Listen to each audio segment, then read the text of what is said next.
나는 다른 대륙에서 온 작은 새. 온종일 생각했습니다. 그리고 밤이 되어 입을 뗍니다. 나는 어디에서 왔을까? 나는 무엇을 하고 있나? 모르겠습니다. 하지만 분명한 것은 나의 영혼은 다른 곳에서 왔다는 것입니다. 그리고 그곳에서 내 생의 끝을 마치고 싶습니다. 이 취기는 다른 주막에서 시작되었습니다. 그곳 언저리로 다시 돌아가면 나는 온전히 취할 것입니다. 나는 다른 대륙에서 온 작은 새. 그런데 이 새장에 앉아 다시 날아오를 그날이 오고 있습니다. 지금 내 귓속에서 나의 목소리를 듣는 이는 누구인가요? 내 입을 통해 말하는 이는 누구인가요? 내 눈을 통해 밖을 보는 이는 누구인가요? 영혼은 무엇인가요? 질문을 멈출 수가 없습니다. 만일 그 해답을 조금이라도 맛볼 수 있다면 나는 그 취기로 이 감옥을 부술 수 있을 것 같습니다. 나도 모르는 사이에 나는 이곳에 왔습니다. 하지만 그런 식으로 이곳을 떠날 순 없습니다. 누가 나를 여기에 데려다 놓았건 그가 나를 다시 집에 데려다 주어야 합니다. 이런 말들, 나도 내가 무슨 말을 하고 있는지 모르겠습니다. 문득 이어지는 생각들, 이 질문들 너머로 깊은 고요와 침묵으로 들어섭니다.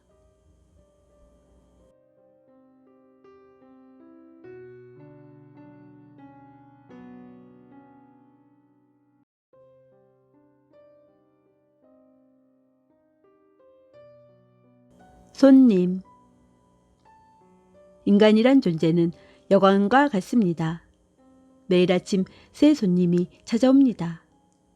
기쁨, 우울, 비열, 때로 순간의 깨달음이 찾아오기도 합니다. 기대하지 않았던 손님. 모두를 환영하고 대접하십시오. 비탄의 무리가 당신의 집을 거칠게 휩쓸고 가구를 부수더라도 모든 손님을 극진히 대하십시오.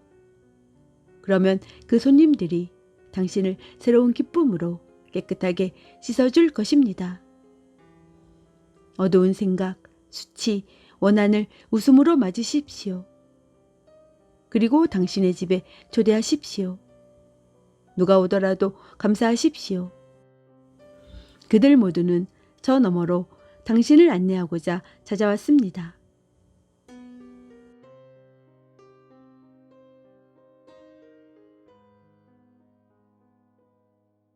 모든 존재가 환희의 술병이나니.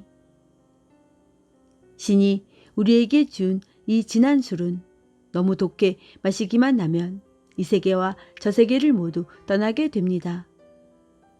신이 뿌린 마약을 맛본 자는 의식을 잃습니다. 신이 내린 잠은 모든 생각을 지워버립니다. 신이 맺어준 사랑에 빠진 자는 자신이 키우는 개마저도 알아보지 못합니다. 세상에는 우리의 마음을 앗아가는 수천 가지 술이 있습니다. 하지만 술이 가져다 주는 황홀함이 모두 같다고 생각하지는 마십시오. 예수는 신을 향한 사랑 안에서 길을 잃었습니다. 그의 당나귀도 취할 지경이었습니다. 다른 술병을 찾지 말고 맑은 성자를 마시세요. 모든 것들, 모든 존재가 환희의 술병이나니. 귀한 유물을 감정하듯 조심하고 조심해서 맛을 보시길. 어떤 술이라도 당신을 취하게 할 수 있으니 왕처럼 준엄하게 판단하여 가장 순수한 것을 선택하십시오. 분노에 물들지 않은 성급한 피로에 물들지 않은 가장 순수한 것을 선택하십시오.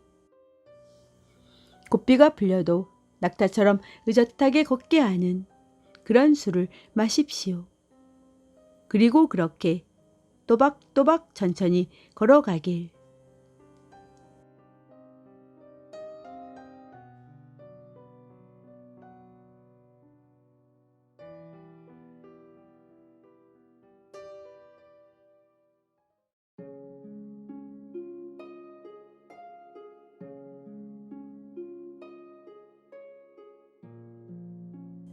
순종과 자유. 새벽녘에 잠이 깬 어느 부자가 목욕탕에 가고 싶어 자신의 하인 선쿠루를 깨웠습니다. 이런 어서 일어나. 어서 가서 대야랑 수건이랑 참 비누도 빠뜨리지 말고 목욕탕에 가자꾸나. 선쿠루는 곧바로 물건들을 챙겨 주인을 따라 길을 나섰습니다. 그러다 사원 옆을 지나가는데 어디선가 기도하는 소리가 들렸습니다. 선쿠루는 하루에 5번 꼬박꼬박 기도하는 것을 좋아했습니다. 주인님, 이 벤치에 앉아 잠시 쉬세요. 저는 너는 노예를 친절하게 대하는 자로다 라고 시작하는 경을 암송하고 싶습니다. 주인은 선쿠루가 사원으로 들어가 있는 동안 벤치에 앉아 기다렸습니다. 기도가 끝나고 사제들과 신도들은 모두 돌아갔는데도 선쿠루는 사원 안에 남아 있었습니다. 주인은 기다리고 또 기다렸습니다. 주인은 마침내 사원 안에 대고 소리쳤습니다. 선쿠루, 왜 나오지 않느냐? 전 나갈 수 없습니다. 이 지혜로운 이가 저를 놔두지 않습니다. 조금만 기다려주세요. 주인님이 거기서 하시는 말씀은 여기서도 다 들립니다. 주인은 기다리다 지쳐 7차례나 더 소리를 쳤습니다. 하지만 선쿠루의 대답은 늘 한결같았습니다. 아직 아닙니다. 그분이 저를 나가도록 허락하지 않습니다. 그런데 거기엔 너 말곤 아무도 없지 않느냐? 다른 사람들은 모두 돌아갔는데 도대체 누가 너를 잡고 있다는 거냐? 지금 여기서 저를 붙들고 있는 자가 바로 주인님을 밖에서 기다리게 하는 그분입니다. 주인님을 이 안으로 들어오지 못하게 하는 자가 바로 저를 밖으로 나가지 못하게 하는 그분입니다. 바다는 물고기가 자신을 떠나는 것을 허락하지 않습니다. 거꾸로 땅에 사는 동물들은 바다로 들어오지 못하게 합니다. 민감하고 섬세한 물고기들이 노는 그 안으로는. 당신의 겉모습을 잊으십시오. 당신 자신도 잊으십시오. 그리고 당신의 친구에게 귀를 기울이십시오. 당신의 그 친구에게 온전히 순종하게 되었을 때 당신은 자유롭게 될 것입니다.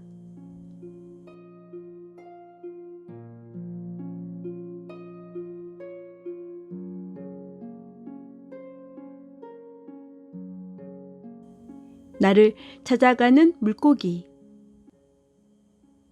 호수에 커다란 물고기 3마리가 살고 있었습니다. 한 마리는 지혜로웠고 한 마리는 그저 그랬고 나머지 한 마리는 멍청했습니다. 어느 날 그물을 든 어부들이 호숫가에 나타났습니다. 3마리 물고기들은 모두 그들을 보았습니다. 지혜로운 물고기는 즉시 떠나기로 마음먹었습니다. 바다를 향한 길고도 힘든 여행을 하기로 결정한 것입니다. 그리고는 이렇게 생각했습니다. 저 2마리하고는 의논하지 말아야지. 저들은 이곳을 너무 사랑해서 내 결정을 나약하게 만들 거야. 게다가 이곳을 집이라고 부르잖아. 무지몽매함이 저들을 여기에 묶어두겠지. 여행을 떠날 땐 여행자에게 조언을 구하십시오. 다만 한 곳에 집착하는 절름발이에겐 묻지 마시고 마호메트는 말합니다. 나라에 대한 사랑은 신의의 한 부분이다. 그러나 이 말을 곧이곧대로 받아들이지 마십시오. 진정한 나라란 당신이 지금 있는 곳이 아니라 당신이 향하고 있는 곳을 말합니다. 바보들과 어울려 초라해지지 마십시오. 스승 앞에서 자존심을 세우지도 마시고 당신의 집을 사랑하는 것은 옳은 일입니다. 하지만 묻지 않을 수가 없습니다. 어디가 진짜 당신 집입니까? 그 현명한 물고기는 어부들과 그물을 보고 말했습니다. 나는 떠난다. 알리는 마호메트의 비전을 들었습니다. 그리고 그는 그것을 말하지 않겠노라고 했습니다. 그는 우물 속에 대고 그것을 속삭였습니다. 늘 말을 나눌 상대가 자기 곁에 있는 것은 아닙니다. 그때는 당신 자신 속에서 상대를 찾아야만 합니다. 그 지혜로운 물고기는 먼 길을 떠나기로 한 것입니다. 사냥개에게 쫓기는 사슴처럼 온갖 고난을 헤치고 그 물고기는 마침내 끝없는 바다의 품에 들었습니다. 현명한 물고기가 떠나고 난 뒤 그저 그런 지혜를 가진 물고기는 생각했습니다. 인도자가 떠나갔구나. 그와 함께 갔어야 했는데 그렇게 하진 못했어. 이제 탈출의 기회를 놓쳤구나. 그와 함께 갔어야 했는데. 이미 엎질러진 물을 두고 후회하지 마십시오. 과거가 되어버린 일은 그냥 그대로 놔두십시오. 기억조차 하지 마십시오. 한 사내가 덫으로 새 한 마리를 잡았습니다. 그러자 그 새가 이렇게 말했습니다. 여보세요. 당신은 살면서 수많은 소와 양을 먹었습니다.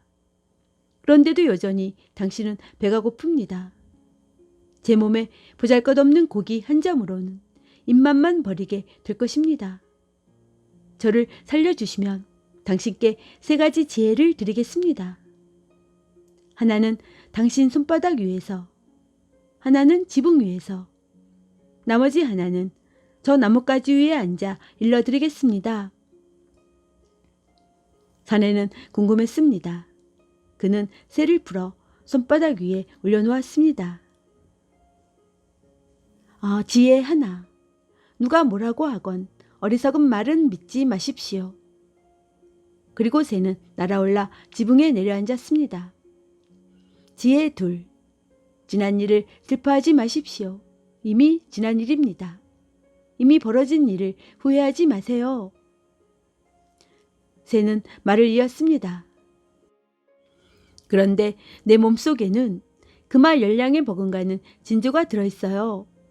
그것이면 당신과 당신 아이들에게 큰 재산이 될 텐데. 하지만 당신은 이미 나를 놓아버렸지요. 당신은 이 큰 진주를 손에 쥐고 있다가 날려보냈네요. 사내는 아이를 낳는 여자처럼 통곡하기 시작했습니다. 그러자 새가 말했습니다. 그러지 마세요. 지난 일을 슬퍼하지 말라고 하지 않았습니까? 그리고 어리석은 말을 믿지 말라고도 했죠. 내 몸을 다 합쳐도 금화 열량 무게는 되지 않는답니다. 어떻게 그렇게 무거운 진주를 내 속에 지닐 수 있겠습니까? 사내는 정신을 차렸습니다. 좋다. 그럼 세 번째를 말해달라. 좋아요. 앞에 두 가지 지혜를 이제 제대로 사용할 줄 알게 되었군요. 지혜 셋. 불안정하거나 잠속에 빠진 사람에겐 충고하지 마세요. 모래 위엔 씨앗을 뿌리지 마세요. 해진 곳은 꿰맬 수 없는 법이니까요. 이제 두 번째 물고기 이야기로 돌아가겠습니다. 그 반쪽 지혜의 물고기. 그는 한참 동안 자신의 인도자가 떠난 것을 한탄하다가 생각했습니다. 저 어부들과 그물로부터 나를 살릴 방도는 무엇일까? 죽은 척하면 어떨까? 수면 위로 올라가 배를 드러내고 지푸라기처럼 둥둥 떠다녀야지. 그렇게 호수에 나를 던지는 거야. 죽기 전에 죽으라고 마호메트도 말하지 않았던가? 그는 그렇게 했습니다. 어부들의 손이 닿을 만한 곳에서 맥없이 둥둥 떠 있었습니다. 이것 봐. 가장 크고 좋은 물고기가 죽었네. 어부 하나가 그 물고기의 꼬리를 집어 들어 올려 손바닥으로 두드려 보더니 땅 위로 휙 던져버렸습니다. 어부들이 다른 일을 하는 사이에 물고기는 물가로 살금살금 몸을 굴려 도망쳤습니다. 잠시 뒤 멍청한 세 번째 물고기가 흥분하여 솟구쳐 올랐습니다. 자신의 민첩함과 영리함을 믿고 탈출을 시도한 것이었습니다. 곧 그물이 세 번째 물고기 주위로 좁혀 들어왔습니다. 결국 물고기는 뜨거운 솥에 담기는 신세가 되었습니다. 그러고는 누워서 이렇게 생각했습니다. 여기서 나간다면 다시는 유한한 호수 같은 곳에서는 살지 않을 테야. 다음 생에는 바다, 무한의 집에서 살아야지.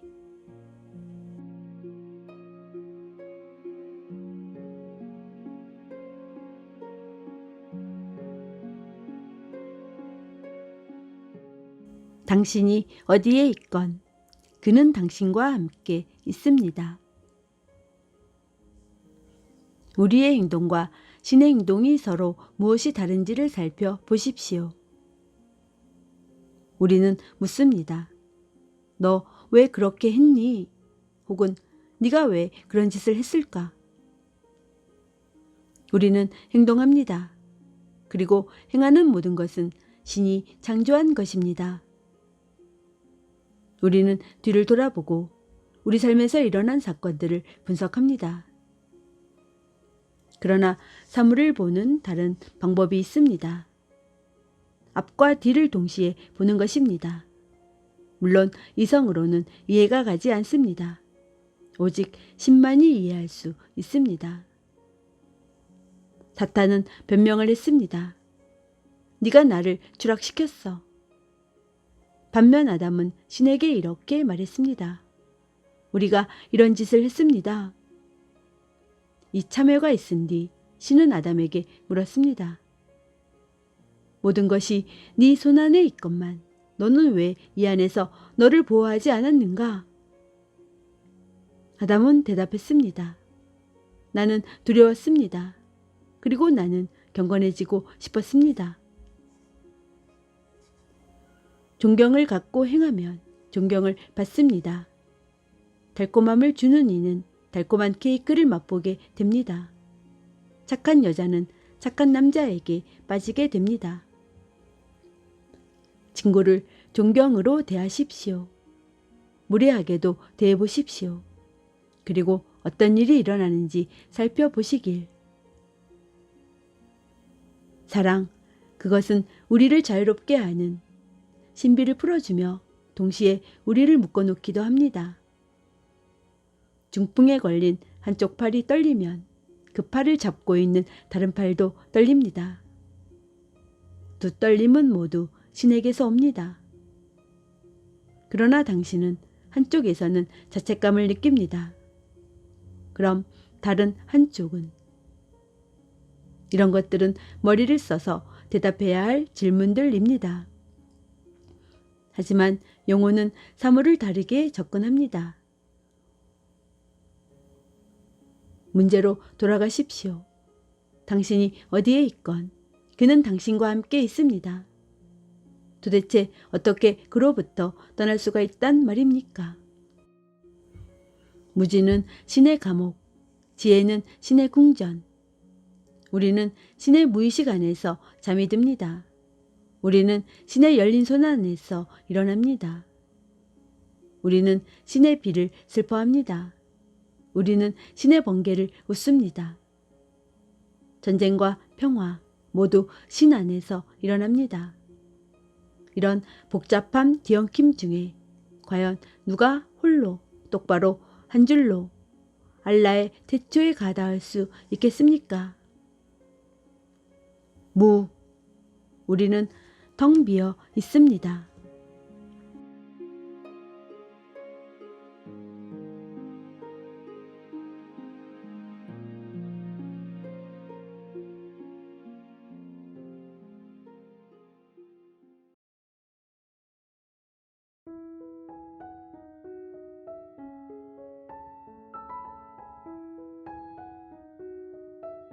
힌두로 돌아가는 꿈을 꾸는 코끼리. 어린 완두콩이 끓고 있는 뜨거운 냄비 밖으로 폴짝 뛰어올랐습니다. 왜 제게 이런 짓을 하는 거예요? 요리사는 뛰어오르는 완두콩을 국자로 툭 쳐서 다시 집어넣었습니다. 뛰지 마라. 너는 내가 너를 부숴버린다고 생각하지만 사실은 내가 너에게 향기를 불어넣고 있는 거란다. 너는 온갖 양념과 쌀과 섞여 사람들을 위한 좋은 에너지의 원천이 되는 거란다. 밭에서 비를 마시던 때를 생각해 보아라.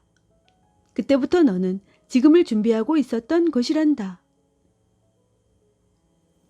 은총, 쾌락, 그리고 나서 새로운 삶이 끓기 시작합니다. 당신의 친구를 위한 먹거리가 되는 것입니다. 결국 이 어린 완두콩은 요리사에게 이렇게 말하게 될 것입니다. 저를 더 끓여주세요. 저를 주걱으로 갈아 부수어 주세요. 전 혼자 힘으론 할 수 없어요. 나는 힌두로 돌아가는 꿈을 꾸는 코끼리, 조련사의 뜻에 따를 뿐입니다. 당신은 요리사, 나의 조련사, 나를 존재로 이끄느니 나는 당신의 요리를 사랑합니다. 요리사도 말합니다. 나도 한때는 너처럼 대지의 신선함이었다.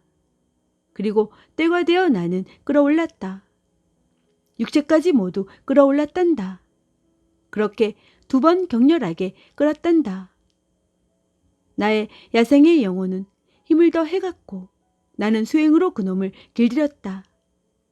더 끓이고 더 끓이고 그러다 어느 때 그놈을 넘어섰단다. 그리고 이렇게 네 스승이 된 것이란다.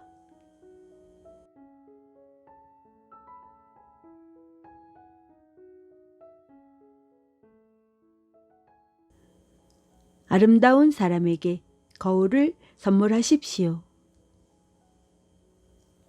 이런 이야기를 들은 적이 있을 것입니다. 왕의 왼쪽에는 용사들을 서게 합니다. 심장이 있는 왼쪽은 용기와 관련이 있기 때문입니다. 오른쪽에는 학자들과 대신들을 서게 합니다. 책을 관리하고 학문을 하는 것은 보통 오른손과 관련이 있기 때문입니다. 그 가운데에는 수피들의 자리가 있습니다. 수피들은 명상에 들면 거울이 되기 때문입니다. 왕은 그런 수피의 얼굴을 보고 자신의 본래 모습을 볼 수 있는 것입니다. 아름다운 사람에게 거울을 주십시오. 그리하여 그 스스로 사랑에 빠지게 하십시오. 이것이 자신의 영혼을 스스로 닦는 길입니다. 그렇게 다른 일을 기억하도록 불을 붙이는 것입니다. 요셉의 어린 시절 친구가 요셉을 찾아왔습니다.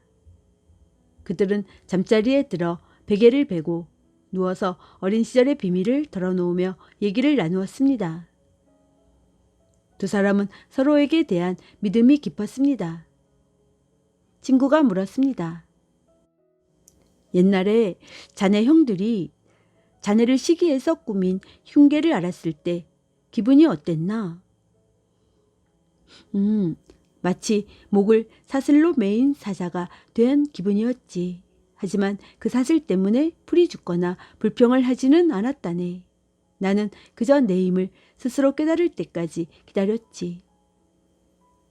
우물에 갇혔을 땐 어땠나? 감옥에 갇혔을 땐 기우는 달과 같은 기분이었지. 하지만 달은 다시 차오리라는 것을 알고 있었지. 땅을 뚫고 올라오는 미랄 같은 기분이랄까.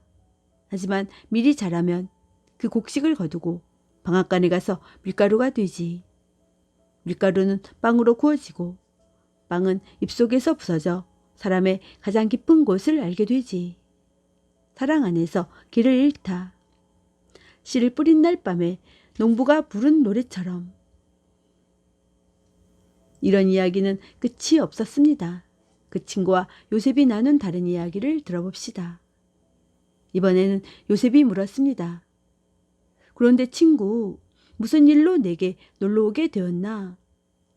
자네도 알다시피 친구 집을 방문할 때 빈손으로 오면 안 된다네. 자네 미랄 없이 저 맷돌이 돌아가려 하네. 신이 부활을 물을 것이네. 너는 내게 선물을 가져오는 것을 잊었는가? 나를 만나지 못할 것이라 생각했는가? 라고. 요셉은 계속 졸라댔습니다. 자, 어서 내놓게. 내게 줄 선물을. 그러자 그 손님이 입을 뗐습니다. 자네는 내가 자네에게 줄 것을 찾느라 얼마나 고생을 했는지 상상도 못할 걸세. 적당한 것이 도무지 없더라고. 자네는 금강에서 금 한 조각도, 오만의 바다에서 물 한 잔도 가져오지 않네. 자네는 헛간의 모든 씨앗을 가지고 있네. 심지어 나의 사랑과 영혼까지도. 그래서 나는 내 사랑과 영혼마저도 가져오지 못했다네. 단지 자네를 위해 거울 하나를 가져왔네. 자네 자신을 들여다보며 나를 기억해 주게나. 그 친구는 옷 속에 품고 있었던 거울을 꺼냈습니다. 거울은 어떤 것입니까? 아무것도 아닙니다. 그 스스로 존재하지 않는 거울을 늘 선물하십시오. 그 밖에 다른 모든 선물은 바보스러울 뿐입니다. 가난한 사람에게 깊은 관용을 들여다보게 하십시오. 빵에게는 배고픈 사람을 보게 하십시오. 부싯돌의 불똥이 타오르게 하십시오. 빈 거울과 당신의 가장 못된 습관들이 만나 진짜 화장이 시작됩니다. 그것이 예술이고 공예입니다. 재봉사는 찢어진 옷이 있어야 재봉 연습을 할 수 있습니다. 나무의 밑둥은 베어져야 합니다. 그래야 좋은 제목이 될 수도 있습니다. 의사도 자기 다리가 부러지면 다른 의사에게 갑니다. 당신의 결점들은 영광으로 가는 뚜렷한 길입니다. 스스로 무슨 병이 들었는지 분명히 아는 사람은 바로 길을 내쳐 달리기 시작합니다. 이제는 충분하다고 생각하는 것보다 더 나쁜 것은 없습니다. 그 자기 만족이 바로 훌륭한 장인이 되는 길을 막는 장애물입니다. 당신의 혐오스러운 것들을 거울에 올리십시오. 그리고 우십시오. 그러면 자기 만족은 당신 속에서 빠져 흘러나갑니다. 사탄은 생각했습니다. 나는 아담보다 훌륭하다. 그리고 그런 누구보다 훌륭하다는 여전히 우리 속에 강하게 들어있습니다. 당신의 냇물은 깨끗해 보이지만 밑바닥엔 흘러내려가지 않고 쌓인 것이 많이 있습니다. 당신의 스승이 냇물 옆에 도랑을 파서 쓰레기들을 지워줄 것입니다. 당신의 상처를 스승의 진료실에 맡기십시오. 파리떼가 상처에 꼬입니다. 파리떼가 상자 위를 덮습니다. 자기 보호라는 감정, 당신 것이라고 생각하는 그 애착이 바로 파리떼입니다. 스승이 파리떼를 쫓게 하십시오. 그리고 상처의 붕대를 감게 하십시오. 머리를 돌리지 마십시오. 붕대가 감긴 곳을 똑바로 바라보십시오. 그곳이 바로 당신에게로 그 빛이 들어가는 곳입니다. 단 한순간이라도 당신이 당신 자신을 치료할 수 있다고 생각하지 마십시오.